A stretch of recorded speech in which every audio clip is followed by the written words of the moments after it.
polisifoɔ ensa so wɔ mu mene wo ka sɛ ya security man ba ko anu wɔ mpɔtam ho a ɔno ɛna yi polisifoɔ asutire wɔne Sompa kase bɔ nkɔmɔ yɛ friend Emmanuel Sachi Emmanuel kyerɛ sɛ wɔno wɔte hɔ ɛna ohu sɛ wɔte yɛ mpo sɛ kotwere bi ɛkɔ so ɛwɔ nkyɛn hɔ baabi ɛna wɔkɔhwɛ yɛ ohu sɛ nipa no sɛ wɔn afa kwati kwan bomu kwan bi ɛwɔ hɔ ɛna wɔn fa yɛ a wɔn bɛwura hɔ no nti wɔn nko ana wɔntimi ɛno sɛ wɔyi nipa bi asutire a assembly member ɔyɛ wɔn pɔtam hɔ wɔbɔ na maneɛ ɛmo ɔno nso ɛbɔ ɛyɛ onimnyafoɔ set banini ya wɔno yɛ ban krakye pani wɔn pɔtam hɔ bɔ ɔno nso amaneɛ ɛmo yi polisifoɔ asutire a wɔn kɔkye saa mmerante kwa yi ɔkyena brɛdwo dwoada wɔn de wɔn gyina mmerana no na senti a aban adwapadeɛ yɛ anyɛ sɛ bia yɛatoro nsinsin mu wɔn yɛ ama ɔman no nyina nya so mfasoɔ no wɔn akɔfade abɔ wɔn bo yɛn nyinaa yɛ nim sɛ ɔman kokro Ghana sɛdeɛ tatakwaakye na da manti wɔkwamini kokoo ɛto ne yɛn bɛpie mu wɔ Ghana ha sɛ yɛ a wɔbɛbɛde ma yɛn a yɛn nyinaa yɛduadua bi a yɛ nananom kanso nyinaa brɛ so kokoo ne ɔman yi yɛkyiri brɛ mu sɛ wode nsa ɛka ɔman yi kokoo di a na kyɛ sɛ mpanimfoɔ ani abrɛ so nya asɛm ketewa nansan no ɛkamia yɛ sɛ ebinom ayɛ wɔnom ho duabroni ɛna wɔn de yɛ kokoo no wɔn de fa sɛ ebu akwan so ɛkɔpie mu ɛwɔ aman bi so ɛnam saa yɛ so nti mpanimfoɔ hyɛ yɛ ahunu sɛ sɛnea ebi a wɔmayɛ kokoo ɛboɔ no ɛna ɛwɔ fam dododo ɛnu nti ɛna amafo de fa sɛ ebu akwan so ɛkɔpie mu ɛwɔ aman bi a wɔnom so sɛ boɔ no ɛyɛ kyɛn ha ɛkɔtɔn wɔnom apagya boɔ no ɛso hwan Ghanafoɔ se wɔnom de wɔn ntɛhwee wɔn abubu nnua mahogany wa wasapele wodum wɔn de ahyɛ sɛ wɔnom asom wɔn abɔ mi mfiri taduku api soɔ na opie mu ɛwɔ framanta mu a polisi adwumakuo ɛwɔ hɔ wɔnom bɔ amaneɛ wɔn se wɔn wɔ wɔnom anagya wobi tia wɔnom na so sɛ fe mo mɛsen kɔhwɛ yi fuwa tanka bi twam na nya fuwa na gum wɔse die na gum wɔse na nya crazy die wɔse da bi bɛsen kɔhwɛ kokoo pa na wɔma hɔlwe ɛwɔ saa fuwa tanka yim a wɔnom de kɔ polisi adwumakuo yɛ antena wɔn to so wɔnom a mobɔ ban ɛwɔ ahyɛyɛ no ɛwɔ Togo ɛna afɛ Ghana border no so no wɔnom etu anamɔ kopie mu anakyɛ sɛ vehicle bi a kyerɛ car bi a no registration number GN 3801-13 ɛnumu ɛna yefuwa tanka wanum susu sɛ enkafuwa ne adigumu efiri Accra ha Madina ɛkɔ akɔpie mu awagye asekan ɛmpɔtam wanum a na ne framantam twaw ɛkɔ na ɛkɔ akɔpie mu Togo na ɔmakɔtɔn kokoo yi na ɔpani kɛseɛ a wɔno opie mu ɛwɔ polisi adwumaku a ne fa no ɛwɔ poye mantamu ne fa no ɛwɔ framantamu a wɔhwɛ no ɛyɛ owura Charles Ameyagro wɔne Sompa kase ɛtwetwe nkɔmɔ kyerɛ nsɛm sɛ kokoo ne dia wɔn mu agye na wɔn mu gye yɛ no ɔman kokoo bɔdo adwumakuo no wɔn de akɔma wɔn afei wɔhyɛ nkani ɛne onipa baako a na ɛka wɔn ho so wɔn mu ahyɛ wɔn pɛɛkyi wɔn bɛbisabisa wɔn mu nipa koro a ne nsa hyɛseɛ ɛmra ne nadi wɔne yɛn nsɛm ɛntwetwe mu no sei ɛne kɔɛ. Today we brought our trucks, cocoa board trucks, come and evacuate the cocoa. You know, we have to engage young people who can enter the tanker, inside the tank, remove the cocoa. So eventually we took over because we have the capacity to keep the cocoa, recondition it, and re-standardize. So we came for it and taken it to our warehouse in Selma. We call it our takeover center, cocoa takeover center. We weighed it, it's about 178 bags, which is about 360,000 Ghana cedis. They are with the security agencies in process. In tank means that our intelligence is alert. We are very alert with our intelligence. People even put it in, and yet we get them. What the question is that nobody can buy cocoa on its own unless you are licensed by Ghana Cocoa Board. Do so. And if you violate this provision, the punishment is 5 years minimum imprisonment, a maximum 10 years, without any option of a fine. Wabani abidio wache krodom. Sawa hunti sese ni die ome posi adwumakuo na afei ome kokoo bode adwumakuo no omo so oma ka omo tabom wa obefa se bu akwan so adi kokoo afiri wo mayim akopie mu e wo man foforo bi so okwa akoton de mpanifo ayama na de ase wo mpe na akwa akoton ama oman kakra yaso ya de bekwa amansa dwaso ne ehu se oman edua kokoo ekoyie no want to me am oman sika waso nya na enya pa de a eni opani kase a wo no oya director edema eye Ghana Cocoa Board we special services adona share ye no opani oda no owura Charles Ameyagro eno ne Sompa kase atwetwe nkomo a wakyere mu se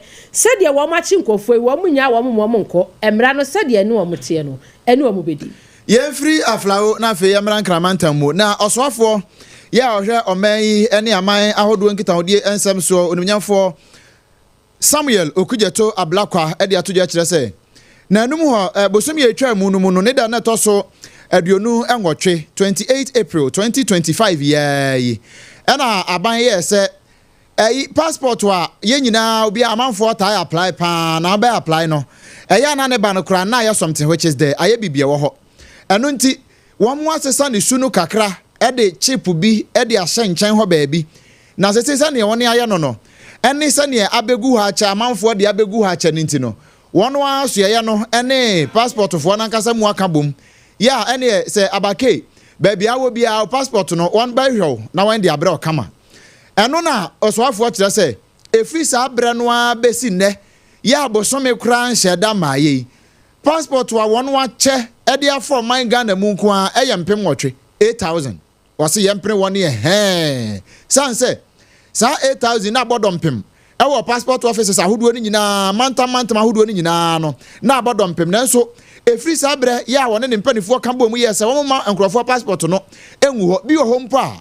na wo free ya de no ho a eno wo ba passport office regional office wo no wo be ye afa owie ye no akase be ya obesanya sika foforo esan de aba office wasan ba baji bio eno na aye ne dadwene nanso ebi ho nso na hia no a de be na ade foforo bie nanso akoba ne say sika sam ho akwa atwenti na ne gie no aye something which is there eno nam so e ma aso na ye say wo mo ntena ho ma Ghana fo passport no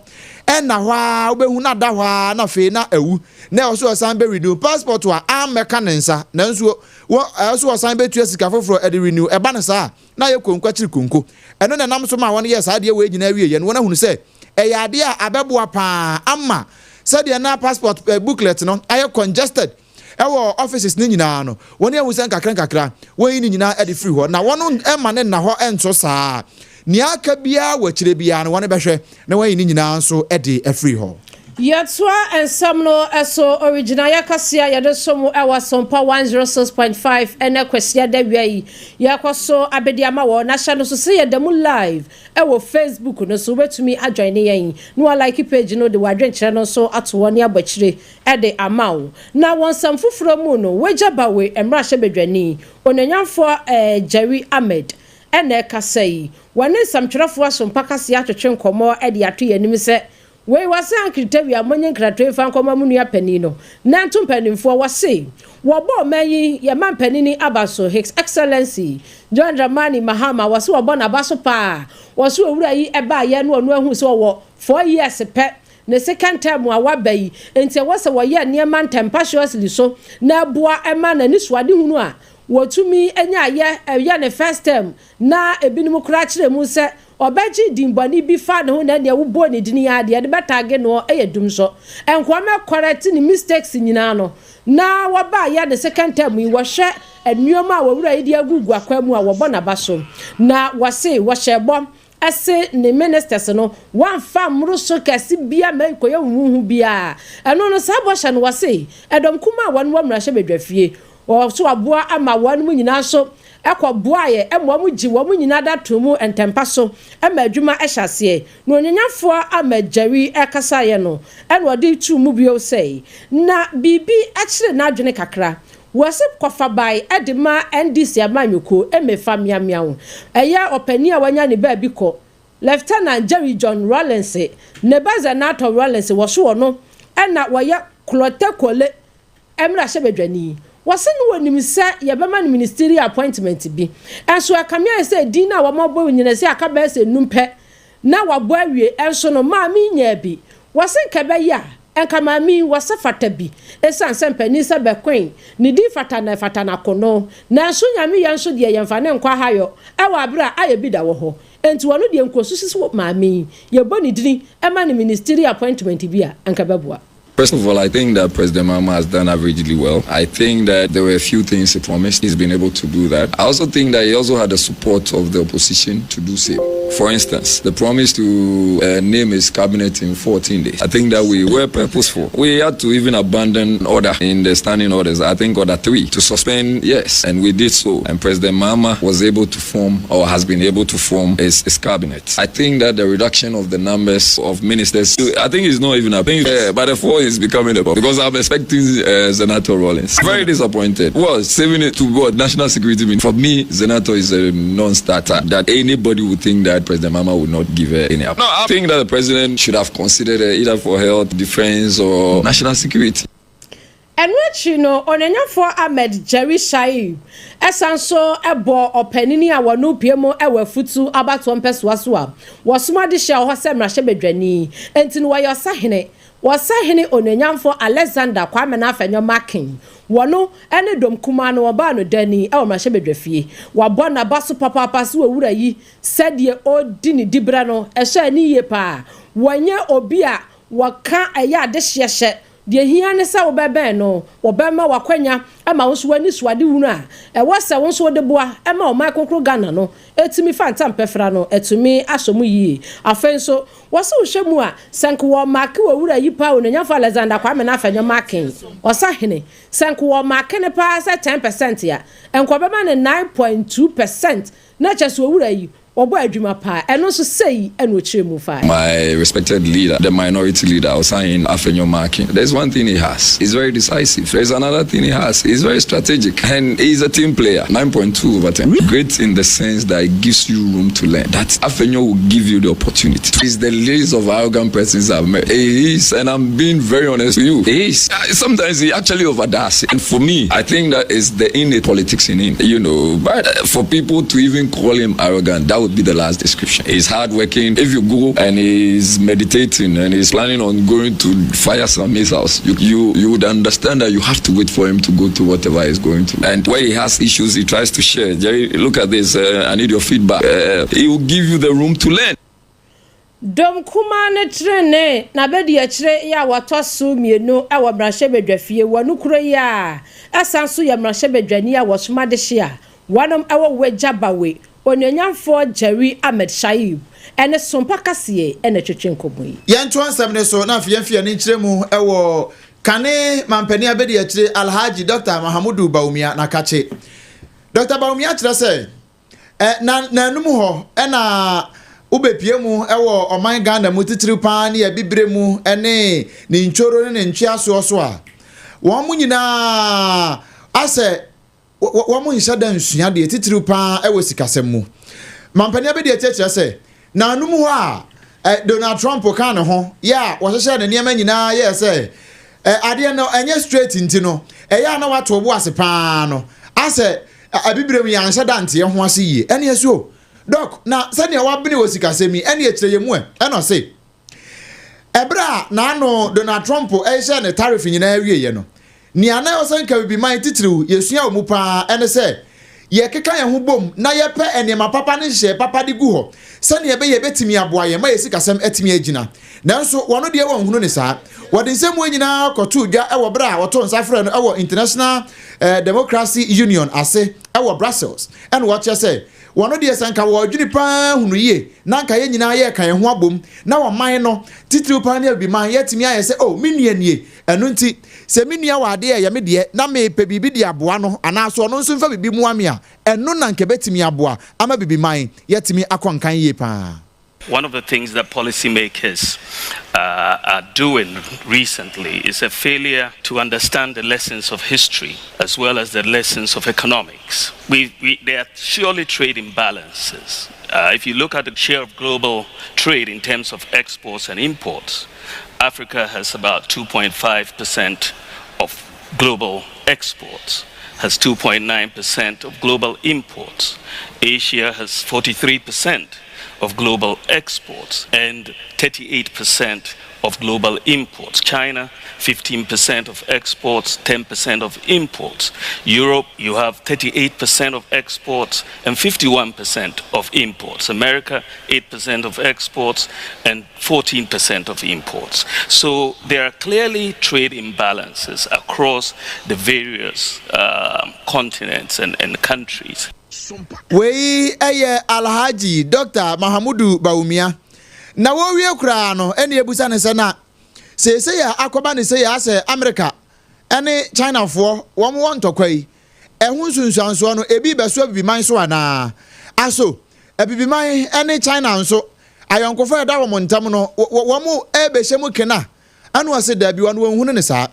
hunu a wo hunu ne saa ne nyina de kire se ebibiman ene China no wo no ayonkofa pa na nso uhese nia ekosu ya ama sese ayonkofa eda aman ne aman ntam no sese ase eni ho biu sese obi anse da hunu nyonko se wo ye ohun obi se wo ye ne yonko biu eno nti nia wo no hunu se ebibiman eba be focus ewo arase wo de nani eba be di niema bi achi a ebeboa wo de won kasa biman na emom enkoye nia ebeboa aman foforo so. If you look at what has happened, the whole rules-based order has been disrupted, and there has been a lot of realignment. I mean, old allies are no longer being seen as allies, and so what has been injected in the whole system is uncertainty and the lack of predictability, and so partnerships are no longer as straightforward as they used to be. China has a major trade participation in Africa. In Ghana, for example, China is our largest trading partner as well as our largest foreign investor. And it is the same for many countries. So I don't see that changing anytime soon. But African countries are going to look at what works for them and diversify accordingly, because the rules-based order, as I said, is something that no longer really exists at the moment, and we have to work back towards that.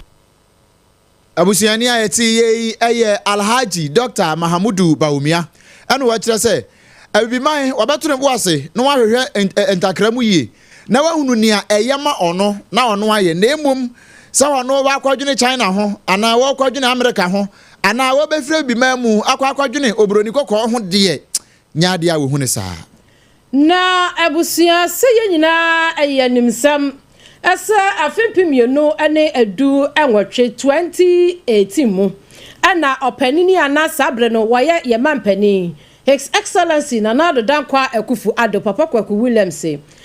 bibi eba ya na efa eye teacher trainee fo ho ese lanshasha exam so enti no wuye kirechire ni wakọ wo training school ni nyina awie no na wasa betro nsohwe san nsohwe ni mu ene ye behwe opase a ya ma wabodini krata ansakura no wakọ service o say ya postiu na eba sa no teacher trainees association a wanom awa Ghana hanie ebinum astren wa mo hwene pa wobi wa mo akwatwira no afedi esanse wobi wo hwano mo a wano no sedie ne tankoda ha ya wadwene ne yere ana wadwene ni kunu adwene ne made ombedie ho no adwene ni timi ya hot enti no ampempi na wan betwro no na wo bebre na afedi na ebra His Excellency Ghana mampanini sesei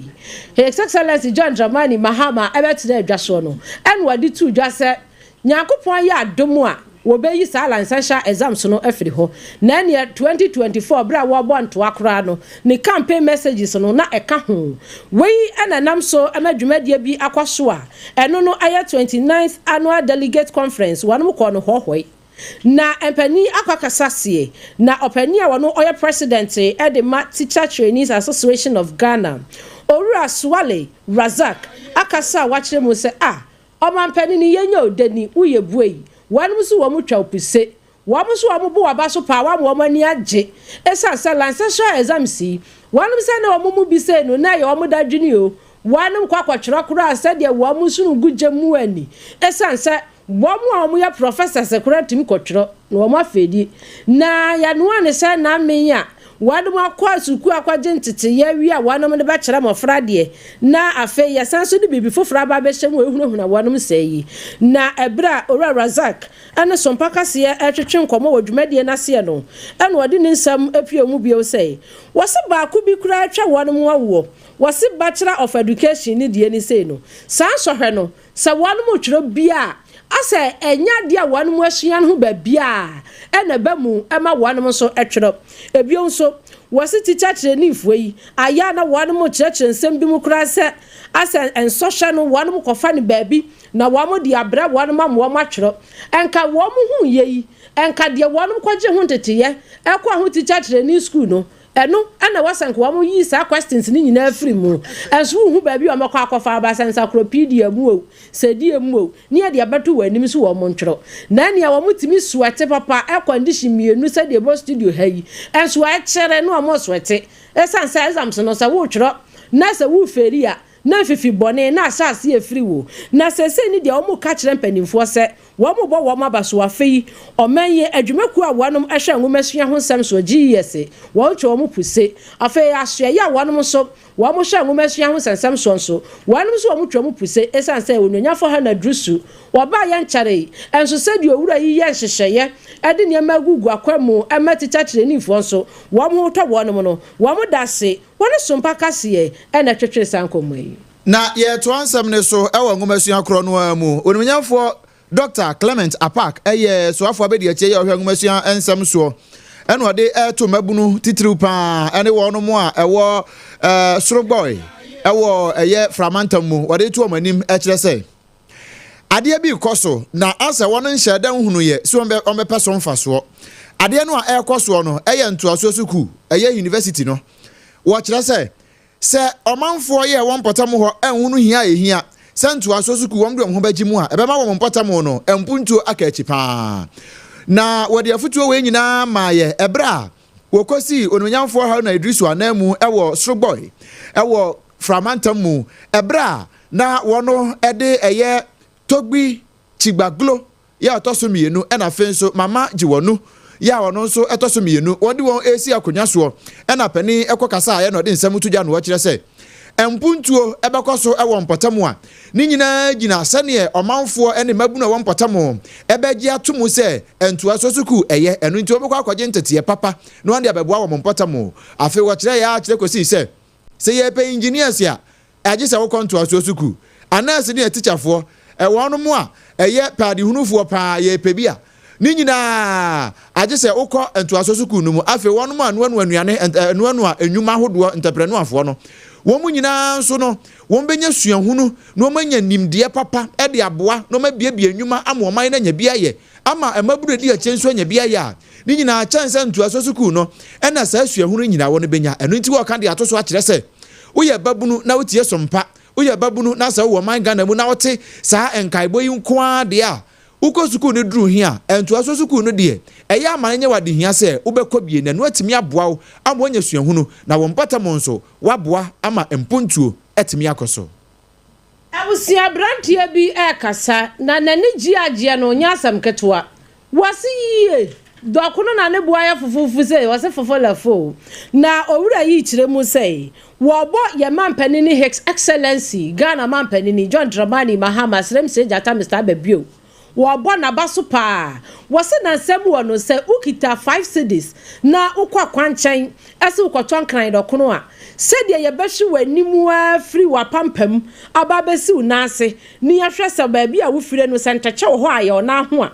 esa se dokuno no na 5 cedis kura ne ye mo 7 cedis any 10 cedis na brantie ya kire mu say His Excellency John Dramani Mahama ene na ban NDC ba yeyi ene mapa wo mo de agu akwa mu ene akobodofo eye wo mo de agriculturefo eye wo mo de enuane ada ye duadua afa Youth Employment Agency fo kura duadua bro nyina da enam so ma enuane abafo enti no so akoto dokunu 3 cedis wone Sompa kase atwetwe nkomo Yowa 3 cedi no come with 3 cedi 3 cedi no your mama wa onabo mama yo no achi ma friend go chance cedi 3 cedi keke 3 cedi 3 cedi 3 cedi yowa your mama well no your mama I say not 2 months 3 months it could be 2 cedi 3 cedi yowa God bless you Kale, Sano 3 cedi no come with 3 cedi 3 cedi no your mama enti no said ya wo mani agye no am so makoto dokono 3 cedis enkra dokono 3 cedis wan makoto ewo Agema Junction no ebo ben Labadi town ewo nkran ha enti ya ho no am so makoto dokono 3 cedis no enti se ba bi awo sa wodome sa uwo weja bawe na sa wo kwato de na nya 3 cedis ya obetimi afoka akwa Agema Junction ewo abrante no so kwato ni 3 cedis a wo bo mampanini abaso Abusia yeguso gina nkrama mu na we yemfa we mfa mutaw bra Facebook Sompa 106.5 FM Accra Sompa 106.5 FM Accra na bebe video bi sesi a we anopa ya hypocrisy interchange ne so ena we private car yanka wonam kwano so se na ni kire hio wo free interchange ne so abeto form say Kim na eya kwanhyi a awre ho papa na nia eya nika kese ba ko wom ni se okra bia anhwere ya nhwere kra bia wom nipa no otika anum no ne ho sonsa abrobe enu nti bra Facebook behwe eye Sompa 106.5 FM Accra Sompa 106.5 FM Accra na o de behwe kakra ma yesisi a behwe video no na da so no na etwaguo private car we eye white yo white private car open a number no ho nyabotre wo aba Facebook wo behu number no behwe car no number anopa ya ena akwanhia yi esi ya wo free interchange ne so esoro ho no en wo bete free ho efom a enya asem kuma na awure ho na kakra ebefa ye to ansam ne so wo de kwaso gina Facebook wo no na hwe ne ye da ho no odi ehwe bi en wono bomoden pia to ho no wo mu pia car no ni pia car na number mahu that's 21 ni aka na de je se unya botre na hwe ne yie ansa na abi hu no na ye kopia mu ewa apue mantam mu apue mantam jem training edema ye NDC amonyekuo no eye Dr. Mark Kevo Oliver wodi atodwa e kire se ukopia mu ewa apue mantam mu a aban kra chempanifo ye amampani John Dramani Mahama ebo wondi maako aduasam yensa woni nyina eye one touch victory womu nyina kwa abato so no womu to aba na ma one touch e ma won nyina di nkonimu a anko second round bia na papa yi kire se sansemu a akoso titiripa wapue mantamu no e kire se omanfo no age wonu mu amampani bo wondi na tom bio wonu mu amampani bo wondi no won kura won mudie mu pa ya won betimi aboa emampuntu etimi akoso wapue mantamu afei wa kire se emponkanfo se apue mantamu MPP fo wonu mu ekita mrahye beja dodo no a akonya no ewo ho no won kasa ye ema onyina ko bankro mu kire se sebe ye apue mantam befa ne ntampa efranti ewo se onyina aboa ema won mu a eba besi aban na namu ewo mpatam ho no wontimi gi won tum eno nam so ema assembly members ye ho nso wontimi ni won kasa ye ema onyina so gi tum ye se aba no won be ko ne one time na timi aboa ama empuntu atimi akoso sanse se won ko na ye preto sa no ampani se atwuma mentwe eya na emakorawa ebo. During the confirmation, we had a roadmap to make sure that we had an efficient confirmation. So we prepare ahead, we send people out there to do the groundwork, they talk to the various assembly members and opinion leaders, even including our MPs. Even after the first stage, when only 3 were shortlisted, there were people who were obviously not happy. We have gone through that stage. Once a decision is made, somebody will be affected, another person will be affected. We have clear key performance indicators. Those that are being monitored by government itself and those that are being monitored by the party. Because as they sit there as MMDCs, they are playing dual roles. Abusiani eye Dr. Mark Kevo Oliver wono eye apue mantam dwam training edema NDC amonyekuo no na wowie ye pe ena apue mantam so afo onumnyamfo Rita Akosia Awate wono so de bi no oto so no kire se MMDC ne ato abayiwam ni nyina no bia wa asodie da mo so nyi se mo beboa na mape kwan foforo ne kwan papa mo betimi aboa apesika ede aboa mo mpotamo ama mpuntuo etimi akonkan. Today we are finally at TRC, and this is the 33rd of the municipal and district assemblies that have been confirmed. We just want to say that God has been superb, and our people too have been supportive. Municipal and district assemblies are an entity that also need to mobilize their own resources, and I kept telling them that we are resetting Ghana. We cannot reset Ghana leaving the municipal and district assemblies. There is a whole lot of resetting going on. Most of it is they have to go down, think outside the box, generate more income so that it can be an adder to whatever the government gives. Enti monko fom na monko ya adwuma no monko gigi sika ewo fom kakra mo benya bia no eno ba be kan ya ban de bebre mo no ho na matimi dia yempuntu dwuma ewo mo mpota mo na manfo enso agimatum selfutuo yi efri onimanyamfo Rita Akosua Awate epuamantam musoafo eno de ma abankra chempanifo aduasamiensa wato aba ayi won ewo mantam no mu no yentu faase wakwadie bresia mu a watu a nsem ojabum kopiemo ewo obi maisoa Mexico eho enabusua yede wudu na rahosam a efri Mexico eba enese enra nwumre ena wanam NAV training ship bia eno no ekuta adehye be se 277 a wanam namunsuo ne soa na wanam nim de ye enam so ema ni boat bi eno no esteke ema etiminya ahoden ebu isepo a ema no ekwahia mu a eno no wanum si New York City wamu Brooklyn Bridge bi ekwa etwi no na twi ni sa no sanse na enhyada ni ahode bi sanse ni boat no 20 emehase asenke nam so emanipa mienu eti nananom siedo a enipa dunkunu de wanum eprepre mu odene na mpanimfo agba amane a kire mu se edisu ni huro esu ni hu abo apirimu ewo adehye a wanam ewo empotam wanti wanam etoto srese se ebia wunamu ewo New York City wanam abreje no ewo empotam ho wonsuo ne so a na wa ya hye sanse Mexico fo ship foforo kra nu anwumre ya nam so akwasenke nipa mienu die wanam ati nananom ensiedo yegusu gina mu wa manone na Poplio a otoso edu enan ene ya obomoden akọ asodemu ene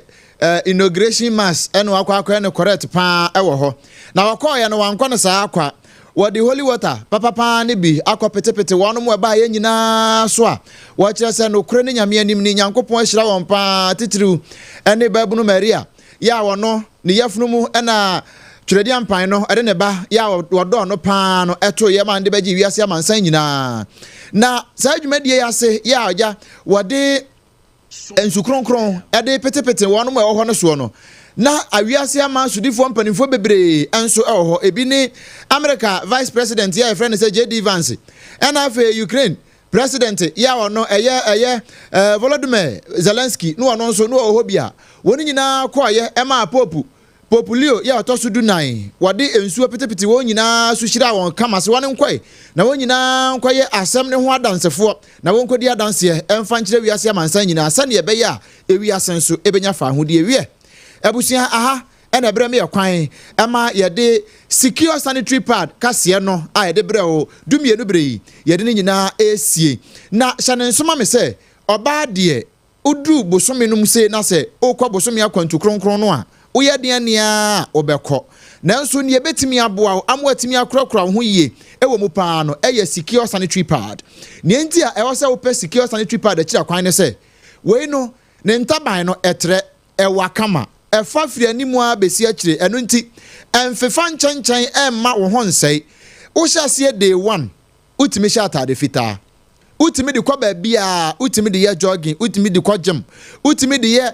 just gymnastics ni nyina uye bikama na bibia ye fine afei ni bo no nso da fom pa na ehyemu dodo afei ye san so de pel cotton e de afamu sa no a eboa pa ma ema ho ye wese kama upe bia to a mesrew titiri pa ne mema no ya montoma ma no na won nkanfo mo pa eno nti uko supermarket corner shop mo ahodo ne online shops ahodo ni nyina ubenya bi oba obosume so a eya ye secured afei yade bia hawo titiri pa se awo ne mba bema enye oba nko ana enwo bema won so wonwo bepacho bia no wa ye krawa eya na do ani akirem ewo endpoint homeopathic clinic ne yetimi aboa pa afei nyare wa hodo bi ti se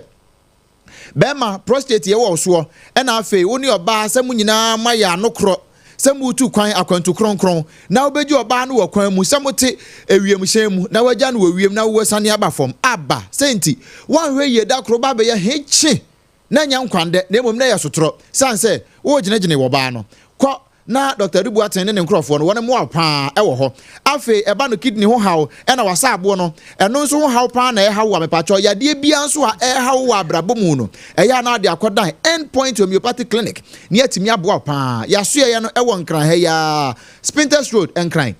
share signboard bro no so ho no a e ho ne ebutu afi oduru asante mantam nso ahenema kokoben e ho nso ebutu ho mepacho e ya afre ye wate 0244